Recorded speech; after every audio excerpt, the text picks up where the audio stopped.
Welcome to my channel Manju's vlog. ഇതെന്താണെന്ന് നിങ്ങൾക്കറിയാമോ? ഇത് കാടക്കോഴിയാണ് കേട്ടോ. കണ്ടേ, കാണാൻ നല്ല രസമുണ്ട് കേട്ടോ. അപ്പം തിന്നുമ്പോൾ അതിലും രസമായിരിക്കും. അപ്പം ഞാൻ 5 കാടക്കോഴികൾ എടുത്തിട്ടുണ്ട്. അപ്പം ഇതിൻ്റെ തൊലിയൊക്കെ കളഞ്ഞ് നല്ല ക്ലീനാക്കി എടുത്തിരിക്കുകയാണ്. അപ്പം ഞാൻ കാടക്കോഴി ഫ്രൈ ആക്കി എടുക്കാനാണ്. ഈസി ആയിട്ട് നല്ല രുചികരമായിട്ട് നമുക്ക് തയ്യാറാക്കി എടുക്കാം. അതെങ്ങനെയാണെന്ന് നോക്കാം. ആദ്യം ഞാനൊരു മിക്സിയുടെ ജാർ എടുത്തിട്ടുണ്ട്. അതിലേക്ക് കുറച്ച് ഇഞ്ചി ഇട്ട് കൊടുക്കുകയാണ്, കുറച്ച് സവാള ഉള്ളി, കുറച്ച് വെളുത്തുള്ളി, ഒരു 3 പച്ചമുളക്. ഇനി നമുക്ക് നന്നായിട്ടൊന്ന് അരച്ചെടുക്കാം. അപ്പോൾ ഞാൻ അരച്ചെടുത്തിട്ടുണ്ട്. നമുക്കതൊരു പാത്രത്തിലേക്ക് ഇട്ട് കൊടുക്കാം. ഞാനൊരു പാത്രം എടുത്തിട്ടുണ്ട്. ഞാനിപ്പം എൻ്റെ വീട്ടിലല്ല നിൽക്കുന്നത്. അപ്പം ചേച്ചിയുടെ വീട്ടിൽ ട്രിവാൻഡ്രത്താണ് കേട്ടോ. അപ്പോൾ അവിടെ വന്നപ്പോൾ ചേച്ചിയുടെ മോന് കാടക്കോഴി ഇന്ന ആഗ്രഹം. അപ്പം കാടക്കോഴി മേടിച്ചുകൊണ്ട് വന്നു. ഫ്രൈയാക്കി കൊടുക്കാനാണ് കേട്ടോ ഈ മസാലയൊക്കെ ഉണ്ടാക്കുന്നത്.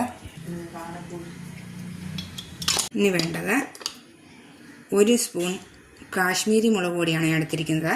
അതിന് എരിവിന് ഞാൻ 3 പച്ചമുളക് അരച്ചിട്ടുണ്ട് കേട്ടോ. 1/4 ടീസ്പൂൺ മഞ്ഞൾപ്പൊടി, 1/2 spoon garam masala powder, 1/4 teaspoon കുരുമുളക് പൊടി, 1/2 സ്പൂൺ മല്ലിപ്പൊടി, ആവശ്യത്തിനുള്ള ഉപ്പ്, പിന്നെ നമ്മൾ ലാസ്റ്റ് ചേർക്കുന്നത് ഒരു മുട്ടയാണ് കേട്ടോ.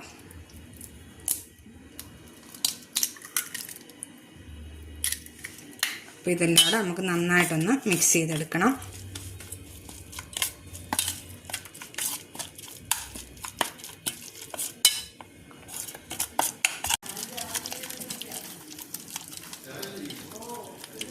അപ്പം ഞാൻ നന്നായിട്ട് മിക്സ് ചെയ്തെടുത്തിട്ടുണ്ട്. ഇനി നമുക്ക് ഇതെല്ലാം കൂടെ കാടക്കോഴി അതിലേക്കിട്ടൊന്ന് മസാലയൊക്കെ ഒന്ന് പുരട്ടിയെടുക്കണം. അപ്പം വളരെ എളുപ്പത്തിൽ നമുക്ക് തയ്യാറാക്കി എടുക്കാം. നല്ല ടേസ്റ്റാണ് കേട്ടോ ഇത്. അപ്പോൾ ഇതേപോലെ നിങ്ങളൊന്ന് ഉണ്ടാക്കി നോക്കൂ.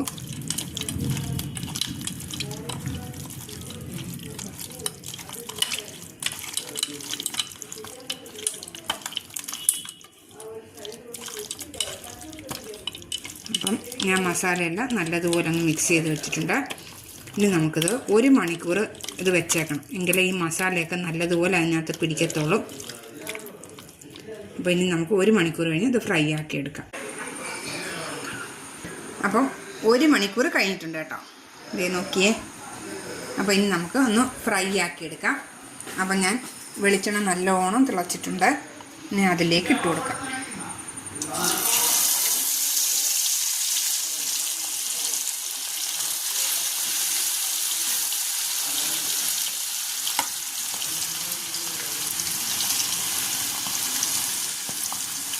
അപ്പോൾ ഒരു സൈഡ് വെന്തിട്ട് നമുക്ക് തിരിച്ചിട്ട് കൊടുക്കാം. ഒരു സൈഡ് റെഡി ആയിട്ടുണ്ട്. നല്ലോണം മൊരിയണം കേട്ടോ, ഇതിലേ നല്ല ടേസ്റ്റ് കിട്ടത്തുള്ളൂ. ഒരു സൈഡ് റെഡി ആയിട്ടുണ്ട്. നമുക്കിനി തിരിച്ചിട്ട് കൊടുക്കാം. വളരെ പെട്ടെന്ന് തന്നെ നമുക്കിത് ഫ്രൈ ആക്കി എടുക്കാം. കാരണം ഇത് വളരെ ചെറുതാണ്. അപ്പം നമ്മുടെ കാടക്കോഴി ഫ്രൈ റെഡി ആയിട്ടുണ്ട്. നമുക്കിതൊരു പാത്രത്തിലേക്ക് മാറ്റാം.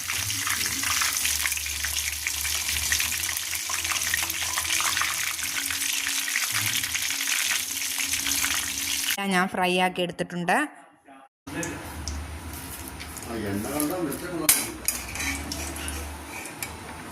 കുറച്ച് കറിവേപ്പിലയും കൂടെ വറുത്തതിൻ്റെ മുകളിലേക്ക് ഇട്ട് കൊടുക്കാം.